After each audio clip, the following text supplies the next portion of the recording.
नमस्कार व्यूअर्स, मैं हूं अमीश देवगन। रात के 9 बज चुके हैं और आप देख रहे हैं सर्वश्रेष्ठ प्राइम टाइम डिबेट शो टक्कर। जम्मू कश्मीर में कदम ताल कर रही भारत जोड़ो यात्रा के बीच दिग्विजय सिंह ने सर्जिकल स्ट्राइक के सबूत मांगे हैं। यही नहीं, उनका यह कहना है कि पुलवामा पर संसद में रिपोर्ट तक नहीं रखी गई। बीजेपी सरकार पर हमलावर दिग्विजय सिंह ने यह भी कहा कि इस्लामिक शासन यानी मुगल शासन के दौरान हिंदू कभी खतरे में नहीं थे, तो अब हिंदू खतरे में कैसे आ गए हैं। तो जवाब में बीजेपी का कहना है कि कांग्रेस नेताओं में अब देशभक्ति नहीं बची है, तो आज इसी पर होगी जोरदार टक्कर। 24 की लड़ाई, सबूत और मुगलों पर आई। आज सीएनबीसी आवाज के टक्कर के सोमवार एडिशन में यानी मंडे एडिशन में इसी पर करेंगे बड़ी बात।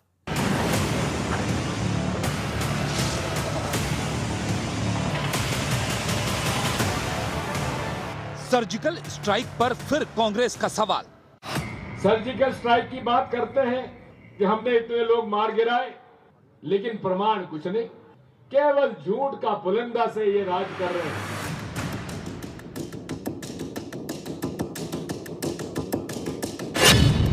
पुलवामा अटैक पर भी सियासी बवाल।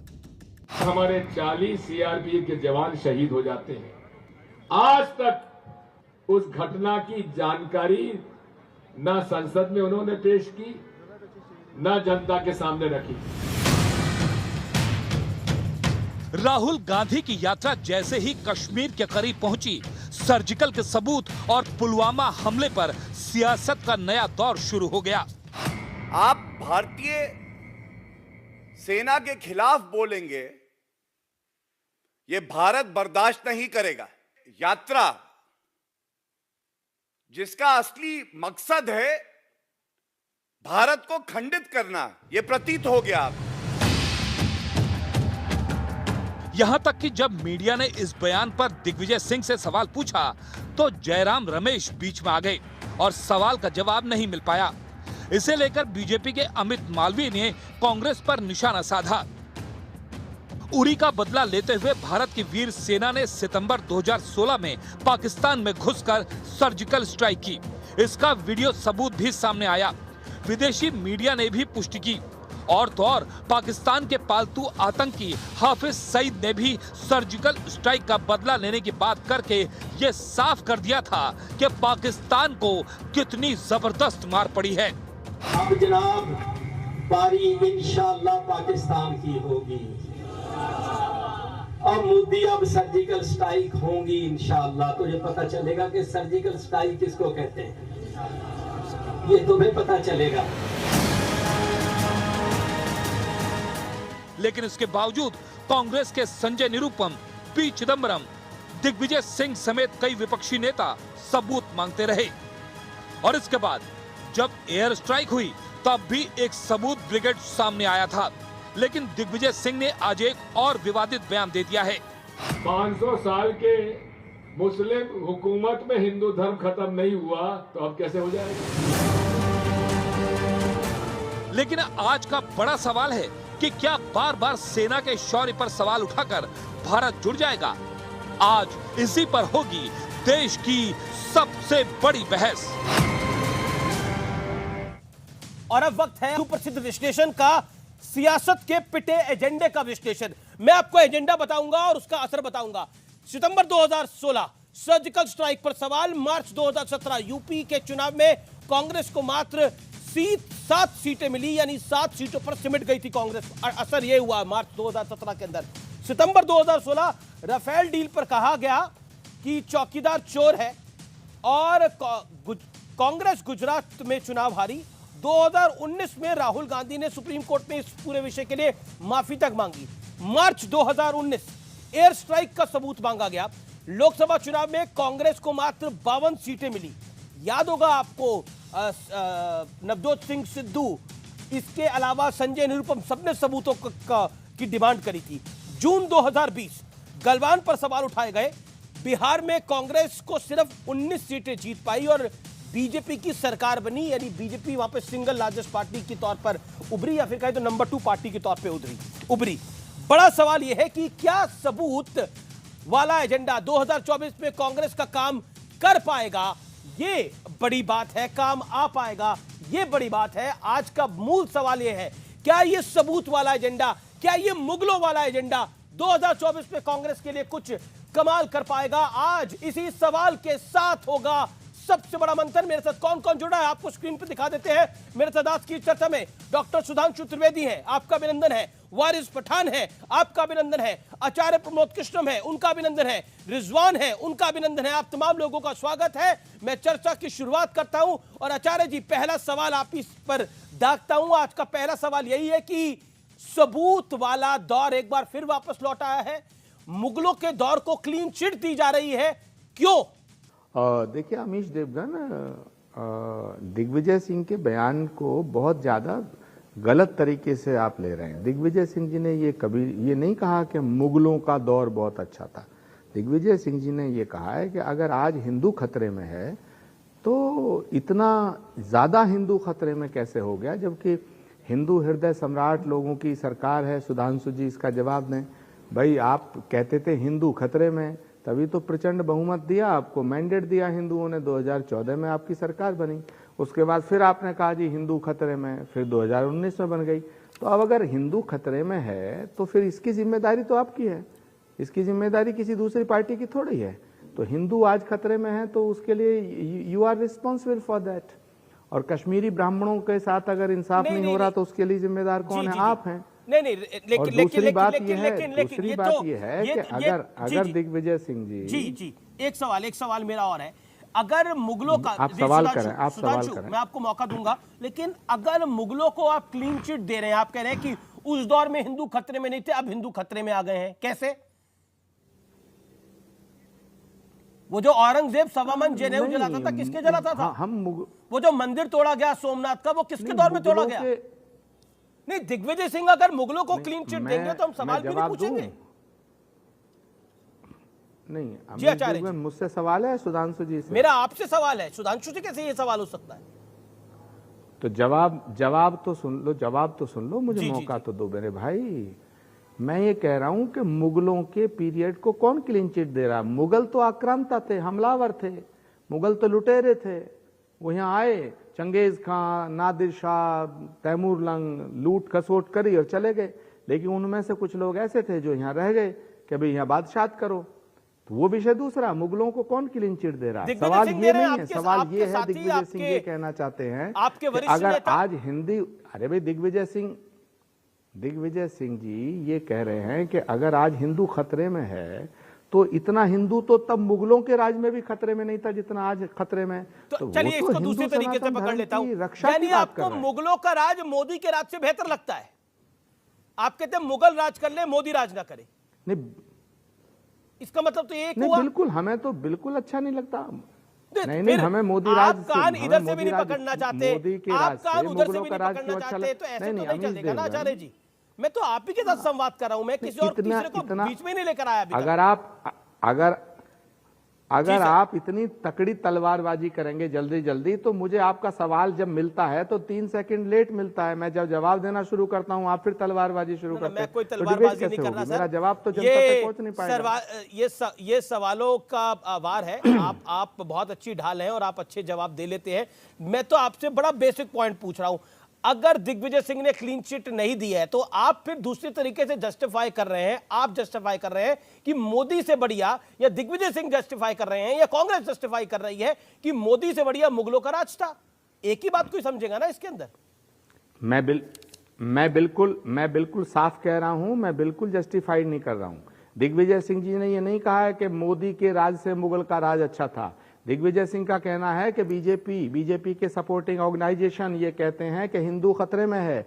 तो अब हिंदुओं की सरकार है, हिंदू हृदय सम्राट प्रधानमंत्री हैं, हिंदू हृदय सम्राट गृह मंत्री हैं, धारा 370 हट चुकी है, तो अब हिंदू खतरे में क्यों है? ये बीजेपी से पूछो। अगर अब हिंदू खतरे में है तो फिर क्यों है? ये सवाल है। सुधांशु त्रिवेदी, दिग्विजय सिंह ने जो बोला उसको ऐसे नहीं समझना चाहिए, उसको वैसे समझना चाहिए जैसा आचार्य प्रमोद कृष्णम समझाने का प्रयास कर रहे हैं, या फिर जैसा कांग्रेस समझाने का प्रयास कर रही है। हाँ, मैं बता रहा हूं। देखिए अमीश जी, आज नेताजी सुभाष चंद्र बोस जी की जन्म जयंती है। हिंदू खतरे में का जवाब यहीं से देता हूं। जब नेताजी 1938-39 में अंग्रेजों की नजरबंदी में से, गिरफ्तारी में से निकलकर कलकत्ता से पेशावर होते हुए काबुल गए थे, तो वो काबुल में कहां रुके थे, किसी को ध्यान है? एक मेहरोत्रा जी थे जो ड्राई फ्रूट्स के बड़े व्यापारी थे, उनके घर पे शरण ली थी। कितनी पुरानी बात है? सिर्फ 85, 83, 84 साल पुरानी। अब बताइए, बचा कोई काबुल में मेहरोत्रा? पूछना चाहता हूं। 1947 में काबुल में 1/3 पॉपुलेशन थी। काबुल में, लाहौर और कराची के बाद काबुल में 1/3 हिंदू और सिख थे। आज कोई बचा? लाहौर में 75% हिंदू और सिख थे, कहां चले गए? कराची में 2/3 थे, कहां चले गए? कश्मीर वैली में थे, कहां चले गए? जनाब, ये खतरा दिखा, इसलिए जनता का विश्वास हमारे ऊपर हुआ। ये तो मैंने सिर्फ नेताजी की बात कही। और आपको एक और बात बता दूं, उनका जन्म जिस समय हुआ नेताजी का 1897, 125 साल पहले, पाकिस्तान बांग्लादेश नहीं, अफगानिस्तान बर्मा भी हमसे कंट्रोल होता था। पूरा चाइना बुद्धिस्ट था, तिब्बत चीन का हिस्सा नहीं था, सोवियत संघ बना नहीं था, हम दुनिया के सबसे बड़े देश थे। और अगर बौद्ध और हिंदू धर्म को एक फैमिली का धर्म मान लें तो सबसे बड़े धर्म थे, और हिंदू सबसे बड़ा धर्म था और भारत सबसे बड़ा देश था। सब कुछ 100-125 साल में खत्म हुआ, और दिग्विजय सिंह जी जैसे लोगों को नजर नहीं आता है कि इसमें कोई खतरा था और क्या था। अब मैं एक ऑब्जेक्टिव बात करता हूं। जो सर्जिकल स्ट्राइक हुई थी, इसकी प्रेस कॉन्फ्रेंस किसने की थी? डायरेक्टर जनरल मिलिट्री ऑपरेशंस ने। तो किससे सबूत मांग रहे हैं दिग्विजय सिंह? सरकार से मांग रहे हैं कि मिलिट्री से मांग रहे हैं? और वो कह रहे हैं यूएस की तरह सबूत देना चाहिए। अभी यूएस ने पिछले साल अमन अल जवाहिरी को मारा। मैं पूछना चाहता हूं, कितने यूएस के लोगों ने सबूत मांगा? ओसामा बिन लादेन को मारा गया तो कितने लोगों ने यूएस में कहा कि ओसामा बिन लादेन की लाश क्यों नहीं दिखाई? और पार्टियां बदलती रहती हैं, आतंकवाद पे स्टैंड नहीं बदलता।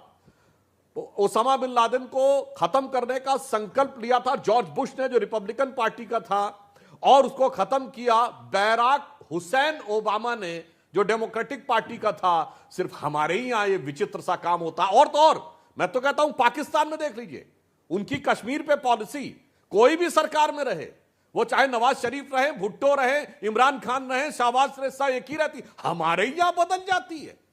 ये अद्भुत है भाई। हम आएंगे तो स्टैंड दूसरा, और कांग्रेस आएगी तो स्टैंड दूसरा।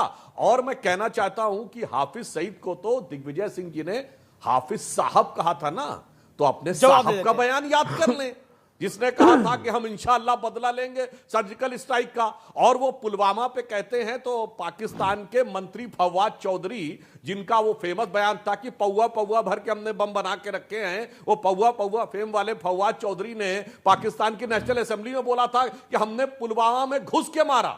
और Imran Khan as prime minister of Pakistan in the national assembly has said कि इन्होंने जो बालाकोट में किया था उससे ज्यादा खौफनाक हम कुछ करना चाहते हैं। मगर दिग्विजय सिंह जी को कैसे सबूत जी जवाब लेते हैं आचार्य जी। आचार्य प्रमोद कृष्ण, अपने साहब यानी हाफिज सईद नजर नहीं आते, उन्हें आरएसएस नजर आता था। आचार्य प्रमोद कृष्ण, सरकार कहती थी कि हाफिज सईद, डॉक्टर अजय आलोक दिग्विजय सिंह कहते थे जो जाने माने पॉलिटिकल एनालिस्ट हैं, वो कहते हैं कि ये भारत जोड़ो यात्रा नहीं है, ये मुसलमान जोड़ो यात्रा है। उन्होंने कई बार कई मंचों पर इस बात को बोला है। क्या जवाब है आपके पास? क्या सर्जिकल स्ट्राइक पर सबूत मांगकर, मुगलों को क्लीन चिट देकर, क्या आप उन्हीं की बात को सिद्ध कर रहे हैं ये मुसलमान जोड़ो यात्रा है? हाँ, देखिए अमीश देखबन जी, एक तो नेताजी सुभाष चंद्र बोस की बात उठाई सुधांशु जी ने। भाई, नेताजी सुभाष चंद्र बोस तो कांग्रेस के अध्यक्ष थे, कांग्रेस के नेता थे, उसमें आपका क्या लेना देना भाई? दूसरी बात, ये नेताजी सुभाष चंद्र बोस पूरे देश के हैं, क्योंकि जो महापुरुष होता है वो, मैं उसको किसी पार्टी की परिधि से बाहर मानता हूं। दूसरा पॉइंट, अभी आपने कहा कि भाई ये सबूत मांगने वाली बात, दिग्विजय सिंह जी ने सर्जिकल स्ट्राइक के सबूत मांगे हैं। तो दिग्विजय सिंह कौन है? 10 साल चीफ मिनिस्टर रहे हैं, कांग्रेस के बड़े नेता हैं, मेंबर ऑफ द पार्लियामेंट हैं। और जब सर्जिकल स्ट्राइक हुई तो ये भारत के जवानों के शौर्य का एक प्रतीक माना गया। आज भी हम कहते हैं भारत के जवानों का शौर्य है, तो शौर्य उन्होंने इतना बड़ा, जब हमारे जवानों ने जो इतनी बड़ी बात करी, तो आप अगर सरकार से पूछा जाता भाई 4 साल हो गया, अब तो बता दो, आप क्या सोचते हो? पुलवामा में जो शहीद हुए हमारे 40 जवान, वो आरडीएक्स कहां से आया? अगर कोई इसका सवाल आपसे करता है तो सेना का अपमान कहां से हो जाता है? पठानकोट में हमला क्यों हुआ? उरी में हमला क्यों हुआ? गलवान में 42 जवान शहीद हुए, तो आपसे कोई ये पूछे ही ना क्या? आप चाहते क्या है? ये डेमोक्रेसी है। सवाल पूछना कोई देशद्रोह नहीं है, सवाल पूछना कोई गुनाह नहीं है। सुधांशु जी, सवाल आपने भी पूछे, इंदिरा गांधी की सरकार पे आज तक सवाल उठाते हैं आप। इंदिरा गांधी जी के फैसलों पर आज तक सवाल उठाते हैं, पंडित नेहरू के फैसलों पर आज तक सवाल उठाते हैं, लाल बहादुर शास्त्री ताशकंद का समझौता हुआ उस पर सवाल आज तक उठते हैं। ये भारत है, ये अमेरिका नहीं है। भारत की जन भावनाओं का सम्मान करिए। भारत का जनता, भारत की देश की जनता अब तो जानना चाहती है, बता दो ना। मुगलों को क्लीन चिट हम दी ये नहीं जाए। कह रहे सर्जिकल स्ट्राइक आपने नहीं की। जी जी जी ओके, हम ये नहीं कह रहे, नहीं आप ही के नेता बोलते हैं, सिद्धू बोले, हम बिल्कुल ये नहीं कह रहे। सिद्धू बोले, संजय निरुपम बोले, दिग्विजय सिंह बोले, कई नेता बोले देश की सेना ने सर्जिकल स्ट्राइक की। फिर सबूत भी हम आप ये ही कह मांग रहे रहे हैं हैं। देश की सेना ने इतना पराक्रम का काम किया, ठीक है, तो जवाब जरा जवाब खुल के सुधांशु बताओ जवाब ना। देना चाहते हैं, दिग्विजय सिंह ये वारिस पूछ रहे हैं। एंड रिजवान अहमद। अब दिग्विजय सिंह के सवाल को आप गलत तरीके से पेश करो तो इसमें दिग्विजय अरे सिंह का सर, क्या सवाल हम दोष गलत है? तरीके, उनका सवाल गलत तरीके से नहीं पेश कर रहे, उनके जवाब को दिखा रहे हैं हम सर। और उनका जवाब अगर इतना ही सही था तो कांग्रेस के मीडिया हेड को उनके सामने से माइक क्यों हटाना पड़ा सर? एक चैनल का माइक हटा दिया गया आज उनके सामने से। क्या रही है एक माइक, अगर वो इतना ही सही जवाब था। अमीश, मुझे आपकी आवाज कट तो मुझे पता है अब इस विषय पर आपको आवाज नहीं पहुंचेगी, लेट पहुंचेगी, लेकिन आगे हम प्रयास करेंगे आवाज आप तक सारी पहुंचे। सुधांशु त्रिवेदी, देखिए, हम सिर्फ ये कहना चाहेंगे, ये राजनीति में अमेरिका क्या नहीं बोला है, जा रहा है उससे अधिक ये महत्वपूर्ण पाकिस्तान कौन नहीं है। बोल रहा है, वही तो मैं कहना चाह रहा हूं। यह सिर्फ भारत एक ऐसा देश है जहां आतंकवाद को लेकर राजनीतिक दलों के दो अलग अलग सुर होते हैं। दुनिया में कोई देश ऐसा नहीं जो आतंकवाद से लड़ रहा हो, वहां राजनीति में दल बदलने के ऊपर आतंकवादियों के लिए इतना बड़ा चेंज आ जाता हो कि दिग्विजय सिंह जी का ही स्टेटमेंट कोट कर रहा हूं, इनकी नजर में ओसामा जी हो जाता है, हाफिज साहब हो जाता है, इनकी नजर में इशरत जहां बिहार की बेटी हो जाती है, इनकी नजर में जाकिर नायक शांति का मसीहा हो जाता है, अफजल हालात का मारा हो जाता है, याकूब मेनन की जुडिशियल किलिंग हो जाती है, बुरहान वानी भटका हुआ नौजवान हो जाता है, और भारत की सेना का अध्यक्ष सड़क छाप गुंडा हो जाता है। जी, उन्हीं लोगों को सबूत चाहिए, ठीक है, देखने की कोशिश वारिस करते पठान हैं और अपनी हमारी सरकार नहीं, एक लाइन और कह दूं, अपनी सरकार का मजाक उड़ाते हैं। इनकी सरकार ने कहा कि 26/11 हाफिज सईद ने और पाकिस्तान ने कराया, और दिग्विजय सिंह जी ने जाकर उस पुस्तक का विमोचन किया जिसमें कहा गया 26/11 आरएसएस ने कराया। तो भाई, ये आप अपनी सरकार का तो सम्मान कर लो। और मैं कांग्रेस से पूछना चाहता हूं, अगर उनकी सरकार सही थी तो दिग्विजय सिंह जी पे कार्रवाई क्यों नहीं हुई, और दिग्विजय सिंह सही थे तो सरकार पे कार्रवाई क्यों नहीं हुई? इंटरेस्टिंग पॉइंट है, लेकिन मैं उसका जवाब लूंगा। लेकिन वारिस पठान, आपको मैं लेके आता हूं चर्चा के अंदर। वारिस पठान, मुगलों के दौर को क्लीन चिट और मोदी के दौर पर सवाल, आप पहले इस बात से सहमत हैं या असहमत? देखिए अमीश भाई, मैं आपके सवाल का दो हिस्से में जवाब दूंगा जी। पहले तो मैं जो सुन रहा था अभी यहाँ पे कि कंसेप्ट ये हिंदू खतरे में, मुझे अमीश भाई ये कंसेप्ट ही समझ में नहीं आया कि हमारे देश का हिंदू भाई खतरे में कैसा आया, जबकि 140 करोड़ की आबादी में मेजॉरिटी 120 करोड़ जो है वो तो हमारे हिंदू भाई बहन है। हमारे देश के अंदर प्रधानमंत्री जो है वो हिंदू है, रक्षा मंत्री हमारे हिंदू है, हमारे होम मिनिस्टर हिंदू है, फिर हिंदू खतरे में कैसे आ गया? काफ़ी सारे चैनल और काफ़ी एंकर्स वो भी हिंदू समर्थक है, तो फिर हिंदू खतरे में कैसा आया? तो ये कि झूठ का जो भरम फैला जा रहा है ना अमीश भाई, पहले तो इसको रोकना होगा। ये बीजेपी डरा रही है हमारे हिंदू भाई बहनों को कि सुनो ये लोग ऐसा करेंगे, हिंदू खतरे में आ जाएगा। मुगल थे, अब मुगल है चले गए,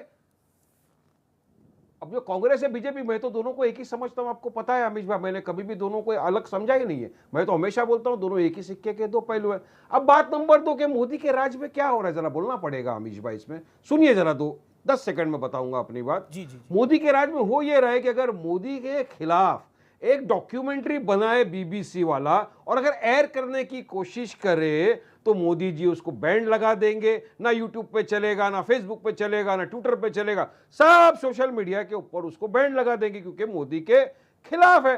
मोदी जी बोलेंगे पिक्चर के बारे में कि मत ऐसा बोलो, मगर वहीं पर रंग के ऊपर आप भी डिबेट करेंगे, सब डिबेट कर लेंगे, पिक्चर को बैंड करने की बात कर लेगा बीजेपी का मंत्री। लेकिन वहीं पर जब father of the nation Mahatma Gandhi का कातिल नथुराम गोडसे, जो देश का सबसे पहला आतंकवादी था, जिसके ऊपर पिक्चर बन रही है जो रिलीज होने वाली है, उसको रोकने के लिए ना मोदी जी बोलेंगे, ना अमित देवगन बोलेंगे, ना देश के अंदर कोई बीजेपी का नेता बोलेगा कि उसको रोका जाए।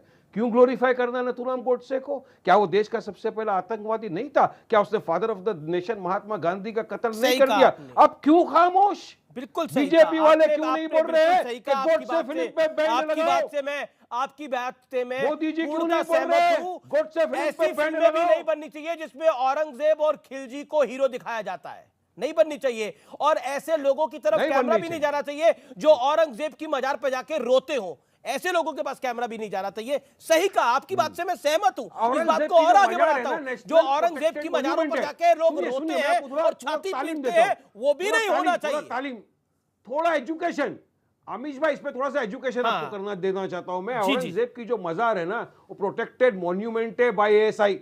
एएसआई किसके अंदर आता है? सेंट्रल नहीं, गवर्नमेंट के अंदर आता है। प्रोटेक्टेड मॉन्यूमेंट निकालो होगा, एक लेकिन उसकी notification मजार पे रोना, कि वहाँ पे नहीं उसकी जाने मजार का। पे रोना नहीं संविधान में जाएंगे, नहीं लिखा कोई नहीं हुआ जाएगा है। वहाँ पे। औरंगजेब की मजार पे रोना संविधान में नहीं लिखा हुआ है। निकालिए ना। औरंगजेब की मजार पे रोना संविधान का हिस्सा नहीं है। मैं तो ना आपको फंडामेंटल राइट है, ना मैं तो आपकी बोल ना रहा आपकी हूं ना कि फंडामेंटल ड्यूटी है। notification निकाल दो, एक नोटिफिकेशन निकाल दो। कोई ओके, भी नहीं रिजवान जाएगा अहमद, वहाँ पे, रिजवान मतलब अहमद, notification क्यों नहीं रिजवान निकालती Ahmed, central Rizwan government Ahmed, ASI के रिजवान इसमें? अहमद, निकालिए, जी, नहीं जाएंगे। जी, जी, जी, हाँ, जी। ठीक है, मुगल थे, चले गए, मुगलों ने बनाया, ताजमहल बनाया, मुगलों ने सब लाल कुछ किला बनाया, बनाया। जहाँ 26 जनवरी 15 अगस्त को वहां पर जाकर ठीक है, झंडा ठीक वंदन है। होता है। नहीं, वही कुतुब दिग्विजय मीनार सिंह बनाया, बात कह अभी रहे हैं चले कि गए, जो मुगलों जाना का था, मैं दौर तो- सही मैं था, किसी की वो नहीं मोदी कर का रहा हूं, दौर मैं तो खराब आपको है। रियलिटी बता जी रहा हूं। जी जी जी जी ओके। रिजवान अहमद, कान को दाएं से पकड़ो या बाएं से पकड़ो, पकड़ना अल्टीमेटली कान को ही है। मुगलों के दौर की तारीफ करके या फिर कहे तो मुगलों के दौर को कहे कि मुगलों के दौर में तो हिंदू खतरे में नहीं थे, आज हिंदू खतरे में आ गए हैं, यानी मुगलों का दौर सही था। उसके बाद बीबीसी की डॉक्यूमेंट्री को लाकर यह बताने का पूर्णतः प्रयास हो रहा है कि किस तरह से अभी असुरक्षित वातावरण है। और यह दुकान नई नहीं है, यह दुकान 2014 के बाद से निरंतर चल रही है। जी शुक्रिया। जय हिंद, वंदे मातरम। यस, अपनी बात रखने से पहले 2-3 बात बता दूं। अभी आचार्य जी ने कहा कि सवाल पूछने का अधिकार विपक्ष को भी है और जनता को भी है। बिल्कुल सही बात है, लोकतंत्र है। लेकिन एक जगह कुछ फर्क है। अगर आप सरकार से एक सवाल पूछते हैं अमीश भाई, और सरकार उसका जवाब नहीं देती है, चलिए मान लिया भाजपा बहुत सी चीजों का जवाब नहीं दे रही है, तो बड़ी सीधी सा तरीका है, कांग्रेस पार्टी उस सवाल को लेकर जनता के सामने जाएगी, जनता को संतुष्ट करेगी और जनता भारी बहुमत से मोदी को 2019 में चुनाव हराकर गुजरात वापस भेज देती। इसका मतलब एक सीधा सीधा यह निकलता है लोकतंत्र में कि आप जो सवाल पूछ रहे हैं, जनता यह मानती है कि वो सवाल गलत पूछ रहे हैं।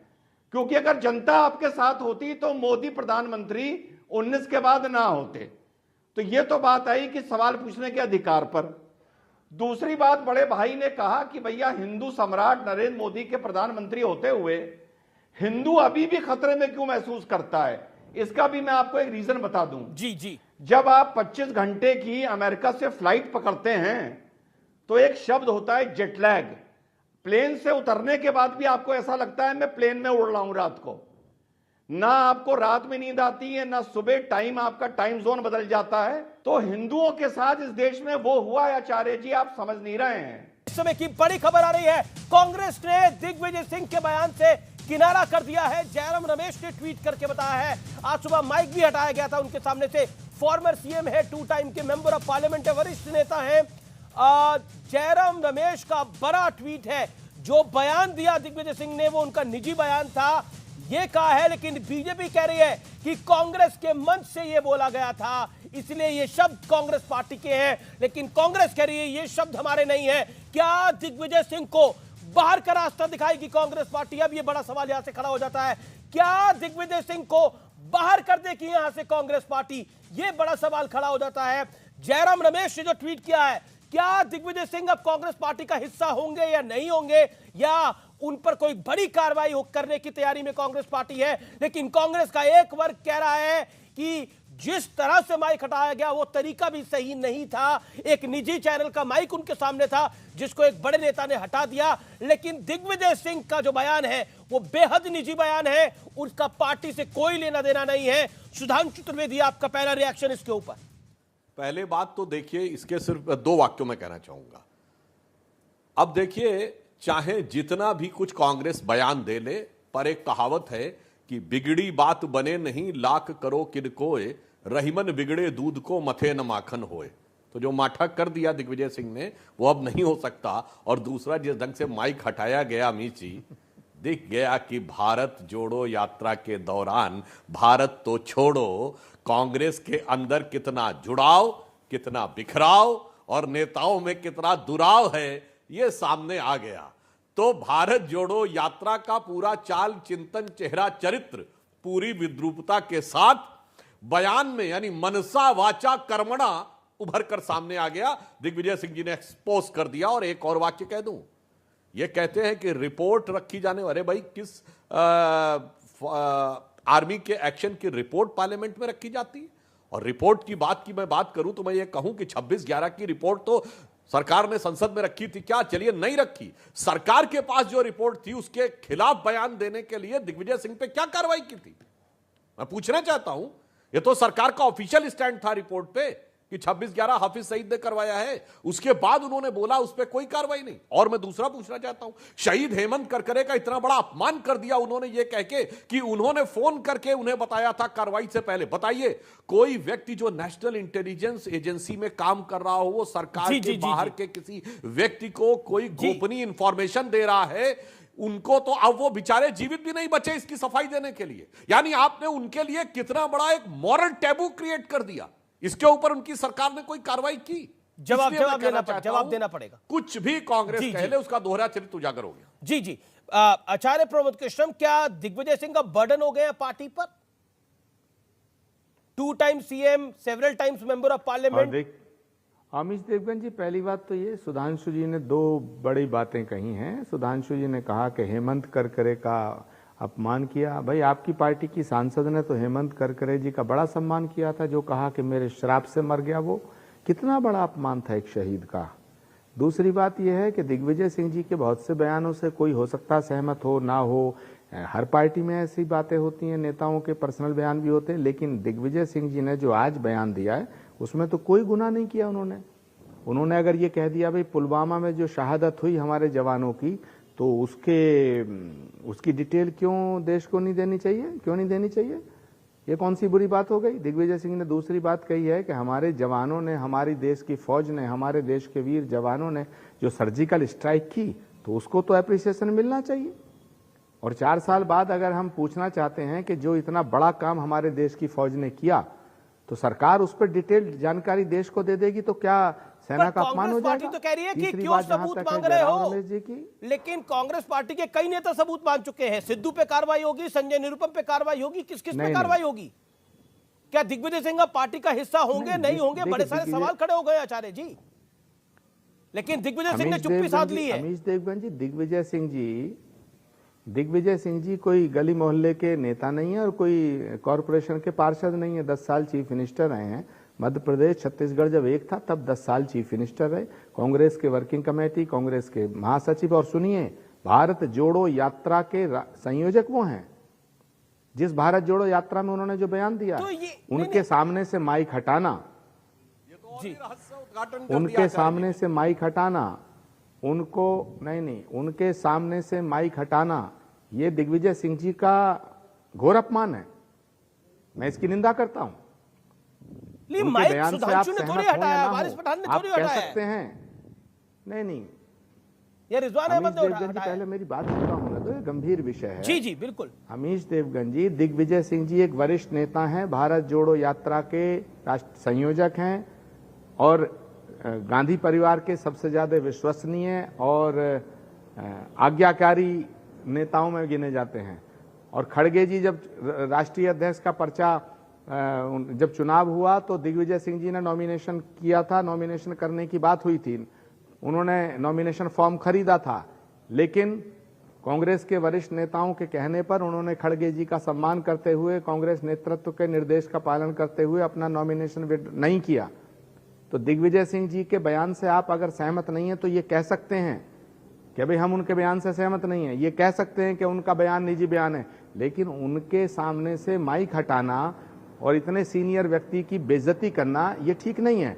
इस पर पार्टी के अंदर बात होनी चाहिए।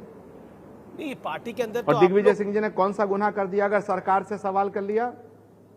ओके, दिग्विजय सिंह के बयान पर मैं तो दिग्विजय सिंह के इस बयान में कोई बुरी बात नहीं मानता। वो तो मुगलों को भी क्लीन डेमोक्रेसी है, जमहूरियत है। जी जी, सरकार से सवाल करना एक मेंबर पार्लियामेंट सरकार से सवाल नहीं करेगा तो और कौन करेगा? अगर दिग्विजय सिंह सरकार से सवाल करते हैं कि पुलवामा में हमारे शहीदों, हमारे जवानों की शहादत हुई, उसका आज तक आपने उसको क्यों छोड़ दिया डीएसपी को, उसका हुआ क्या? तो ये कौन सा गुनाह है? मुझे लगता है कि ये तो गलत है। और दिग्विजय सिंह जी के सामने से ये माइक हटाना, ये कांग्रेस के हेडमास्टर को शोभा नहीं देता। नहीं, अब कौन हेडमास्टर है कौन नहीं है ये तो आप लोग निर्णय करिए। लेकिन सुधांशु कुछ ऐड करना चाहते हैं, रिजवान अहमद कुछ ऐड करना चाहते हैं। रिजवान अहमद काफी देर से कुछ कहना चाह रहे थे, मैंने ब्रेक ले लेता है। रिजवान अहमद, आप अपनी बात को कंप्लीट करिए। और अब तो कांग्रेस ने पल्ला झाड़ लिया, लेकिन मुगलों को क्लीन चिट दिखाई दे रही है, आपको नहीं दे रही? जी शुक्रिया। देखिए, पॉलिटिकल एस्पेक्ट पे मुझे नहीं बोलना, मैं अपनी बात पर वापस आता हूं। जैसा आचार्य जी ने बोला था, मैं उसी मुद्दे पर आता हूं कि अभी भी क्यों हिंदू ये सोचता है कि वो खतरे में है। तो उसका मैंने बड़ा आसान तरीके से जवाब दे दिया कि 1000 साल के उत्पीड़न को आप सोचते हैं कि नरेंद्र मोदी एक हिंदू सम्राट 8 साल में उस वहम को, उस डर को, उस सोच को उससे निकाल लेगा, तो ये नहीं हो सकता। कम से कम 80 साल बार बार निरंतर नरेंद्र मोदी इस देश को चाहिए, तब जाके हिंदू इस देश में अपने आप को कंफर्टेबल फील करेगा।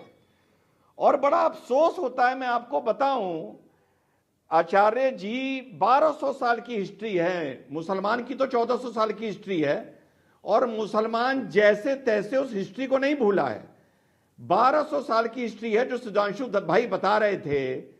75 लाख वर्ग किलोमीटर था अखंड भारत चाइना को छोड़ के, आचार्य जी 75 लाख या 76 लाख वर्ग किलोमीटर। अब जिस हिंदुस्तान में आप बैठे हैं 33 लाख वर्ग किलोमीटर बचा है ये जी। अब इस पर भी एक आचार्य बोले कि हिंदू को खतरा क्या है। नॉर्थ ईस्ट में 100 साल में मेजॉरिटी से माइनॉरिटी होगा, इस पे भी आचार्य बोले हिंदू को खतरा क्या है। 1947 में 85% थे, आज 79.5% रह गए, उस पर भी आचार्य बोले हिंदू को खतरा क्या है। तो भैया ये तो हिंदू जाने और आचार्य जाने, इसमें रिजवान अहमद क्या जाने। जी एक सेकेंड, आचार्य जी कुछ कहना चाहते हैं, लेकिन ये दीपक जी ओके आचार्य जी बोलिए। हिंदू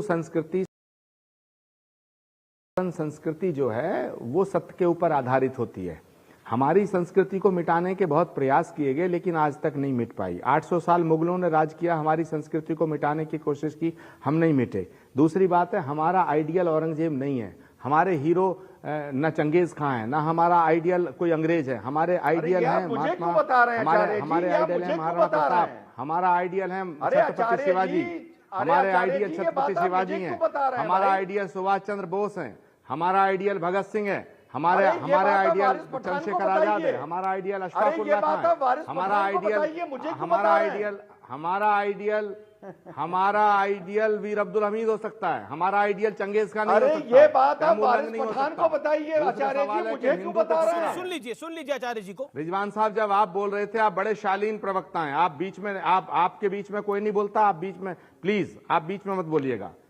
हाँ, ना मुझे इस तरह की कोई डिबेट करने की आदत है ना शौक है। अमीश देवगन, मैं कहना चाहता हूं, लेकिन आचार्य जी अब मेरा आपने बोला औरंगजेब हमारा आइडल नहीं है, आपने बोला औरंगजेब हमारा आइडल नहीं है। इमरान प्रतापगढ़ी जो औरंगजेब की मजार पे जाते हैं, उसको राज्यसभा से नवाजा जाता है, वो किसका आइडल है? इमरान प्रतापगढ़ी।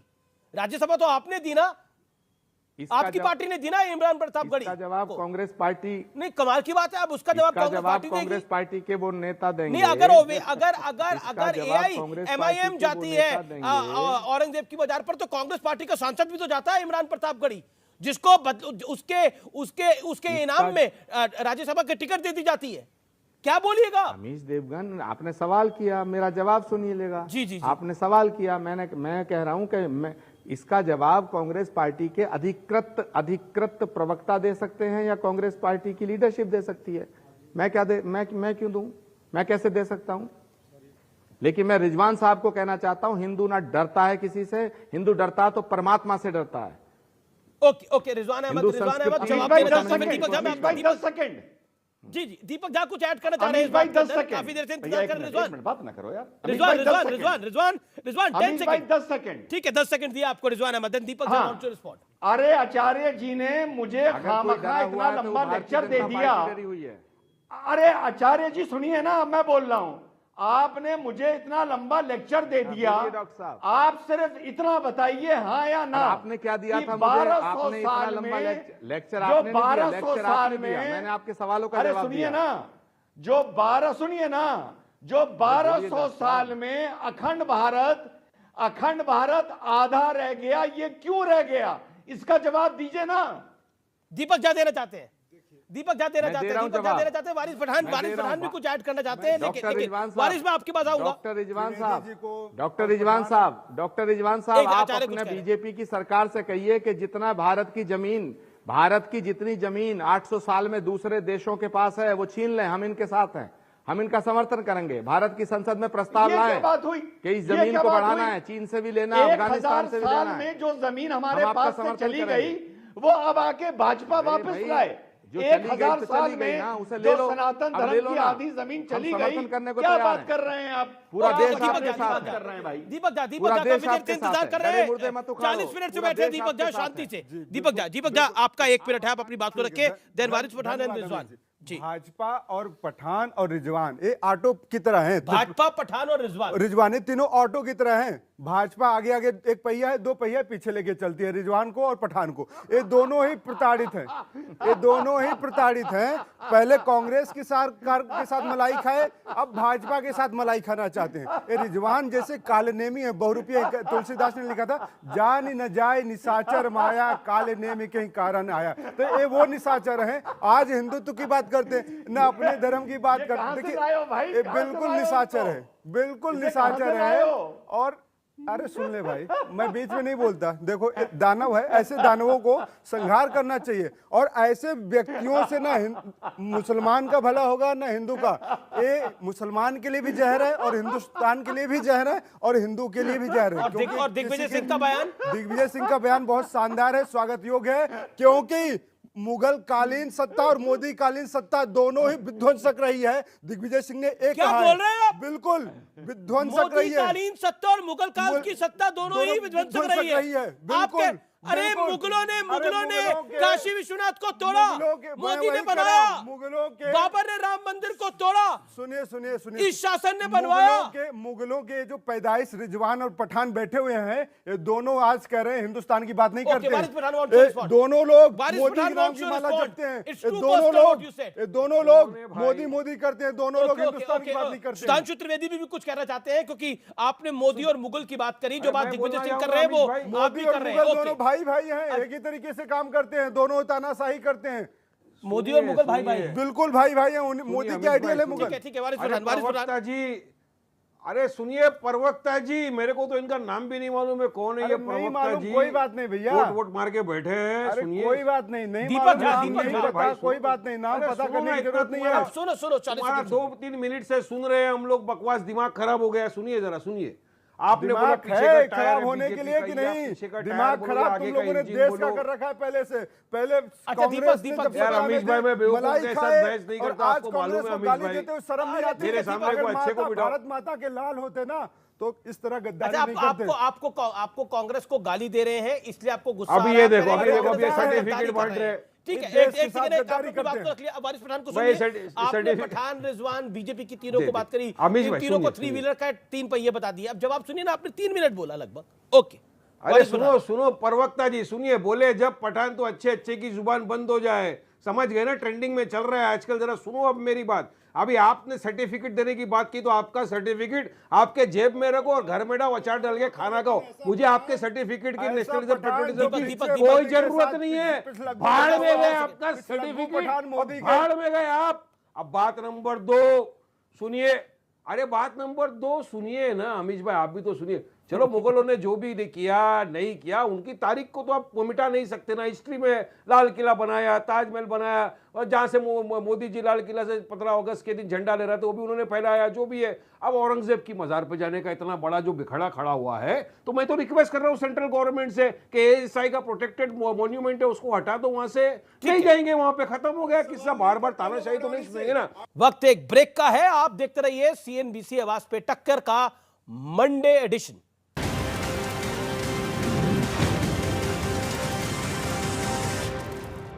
फ्रेंड्स, मैं कुछ खुशखबरी आप सबके साथ शेयर।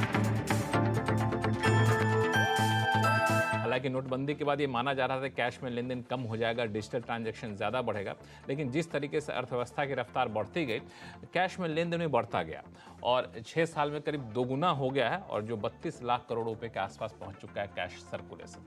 तो कैश सर्कुलेशन जब बढ़ रहा है तो ये जानना बेहद ज़रूरी है किन किन हालात में आप कैश में लेन देन कर सकते हैं। कोहली साहब, किन किन हालात में हम लेन देन कर सकते हैं और किन किन हालात में पाबंदी है? बिल्कुल, देखिए यूँ तो 32 लाख करोड़ का कैश इन सर्कुलेशन इस समय अर्थव्यवस्था में है और बहुत नामों से वो एक हाथ से दूसरे हाथ में जाता है। पर हम जिन 2 सेक्शंस पे आज ध्यान देना चाह रहे थे, उसका नाम है सेक्शन 269 SS और 269 T। और इन सेक्शंस के अंतर्गत लक्ष्मण पेनल्टी लगती है। अच्छा। अगर आप कैश 20,000 से ऊपर कैश लेन देन करते हैं तो पेनल्टी लगती है। होता क्या है कि आपने किसी को लोन दे दिया, किसी ने पैसा मांगा, भाई मुझे 40,000 रुपए चाहिए, आपने कैश निकाला, घर से दे दिया, या आपने किसी के पास जमा कर दिया, ये मेरा रख लीजिए, ये मेरा डिपॉजिट समझ के रख लीजिए, जब जरूरत होगी आपसे ले लूंगा, वगैरह वगैरह। तो इनके ऊपर रिस्ट्रिक्शन है आयकर में। अब हम कुछ ऐसे हालात बताते हैं जहां पर ये रिस्ट्रिक्शन लागू नहीं होती, क्योंकि जिन लोगों को ये पता है वो इसको सारे ट्रांजैक्शंस के लिए समझ लेते हैं। ऐसा नहीं है, ऐसा नहीं है, सबके लिए नहीं है। कुछ है। और कुछ लोग जो नहीं जानते हैं वो कुछ ऐसी जगह कर देते हैं जहां नहीं करना चाहिए, तो इसलिए हम वो बता देते हैं जहां पर आप कर सकते हैं, तो इसके अलावा बाकी आप नहीं कर सकते। तो सबसे पहले एक पार्टनरशिप फर्म होती है जिसमें अक्सर देखा जाता है 2 या 3 या 4 पार्टनर हैं।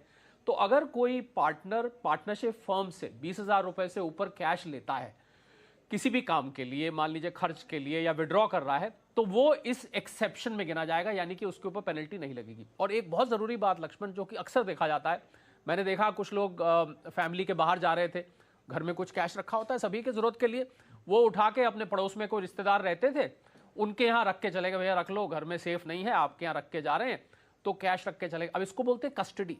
तो अगर आप किसी की कस्टडी में, रिश्तेदार की कस्टडी में कैश रख के जा रहे हैं, तो यहां पर ये 269 SS और T की पेनल्टी नहीं लगेगी। इन दोनों हालात में आपको चिंता करने की जरूरत है। बिल्कुल, इन दोनों हालात में चिंता करने की लेकिन आपने जब रिश्तेदार की बात की तो मुझे ध्यान आया कि कई बार रिश्तेदार में लोग आपस में भी कैश लेन देन करते हैं, बेटा ने दे दिया, दामाद ने दे दिया, बेटी ने दे दिया, या फिर उनको दे दिया पिताजी ने। तो इस तरह कैश लेन देन पर भी क्या पाबंदी है कि नहीं? जी हाँ लक्ष्मण, कुछ कोर्ट की रूलिंग्स आई हैं जिसके अंतर्गत ये एक्सेप्शन सामने आती हैं। और सबसे जो मशहूर और सबसे आम होने वाला जो लेन देन होता है वो होता है पति पत्नी के बीच में। अब पत्नी साहिबा ने मांगा या पति ने कुछ,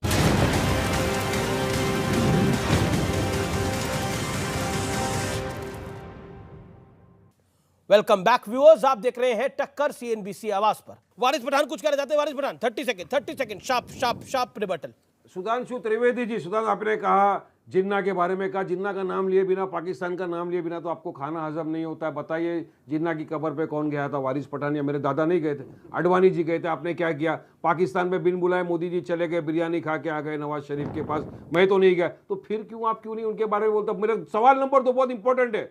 आप मानते हो क्या नहीं कि देश का सबसे बड़ा आतंकवादी नथुराम गोडसे था जिसने महात्मा गांधी का कत्ल किया?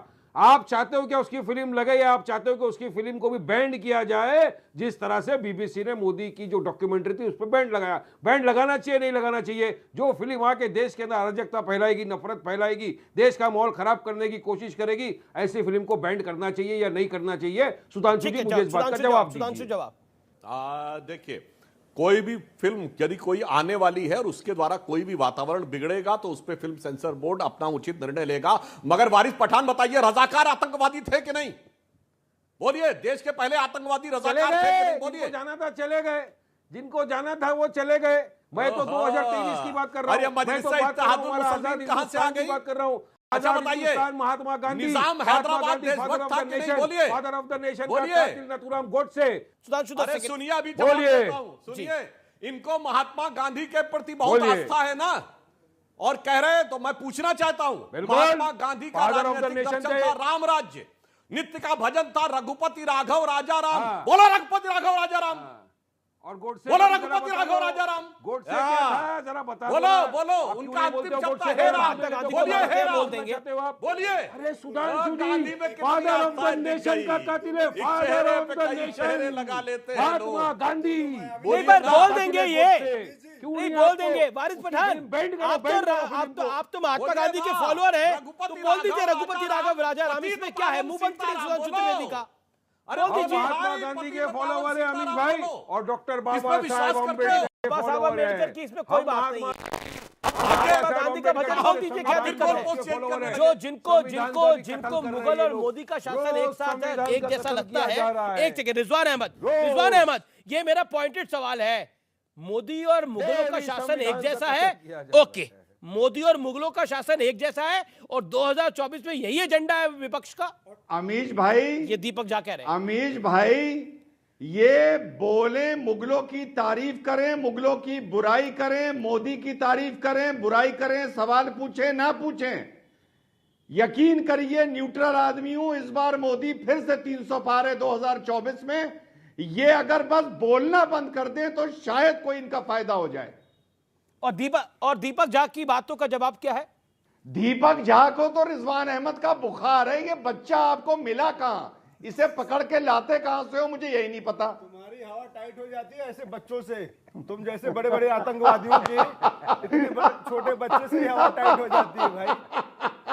भाजपा की स्टेपनी बने हुए हो, पिछले 70 सालों से मलाई खाए, अब इधर भी मलाई खा रहे हो। अमीर जी सबसे बड़े फायदेमंद ये है क्योंकि इनको बच्चों से प्रॉब्लम है। ये देखिए। अच्छा ठीक है, सुधांशु कुछ कहना चाहते हैं और लाइटर नोट? सुधांशु त्रिवेदी और लाइटर नोट। देखिए, लाइटर नोट कहना चाहूंगा जी, सुनिए जी। मोदी जी के विरोध में कट्टरपंथियों, अपराधियों, आतंकवादियों का समर्थन लेने से लेके पाकिस्तान का समर्थन करने तक अब मुगलों की भी आड़ लेने लगे, और आप कुछ भी करते जाएं, उधर जनता मोदी जी के साथ है। एक लाइन कहना चाहता हूं, मरीज़े नफरते मोदी पर लानत खुदा की, मर्ज बढ़ता गया जो दवा की। जी, रिजवान साहब ने जो कहा है, अभी आपका ये मर्ज और बढ़ने वाला है। भगवान ने चाहा तो 2024 में और ज्यादा बड़ा हो जाएगा। बहुत शुक्रिया। फिलहाल सीएनबीसी आवाज के टक्कर के सोमवार के एडिशन में इतना ही। आज का कंक्लूजन यही है कि कई बार नेता ये ध्यान नहीं देते कि वो क्या बोल देते हैं, लेकिन यहां ध्यान देकर यही बात को जब बोला जाता है तो फिर ये एजेंडा और प्रोपेगेंडा दोनों लगती हैं। फिलहाल इस कार्यक्रम को यही समाप्त करते हैं। नमस्कार। हालांकि कांग्रेस ने पल्ला झाड़ लिया है इस पूरे घटनाक्रम से और कहा है कि यह निजी बयान था, लेकिन क्या करिएगा, दिग्विजय सिंह कांग्रेस के मंच पे ये कह रहे थे, कितना निजी बनाएंगे इसको। नमस्कार।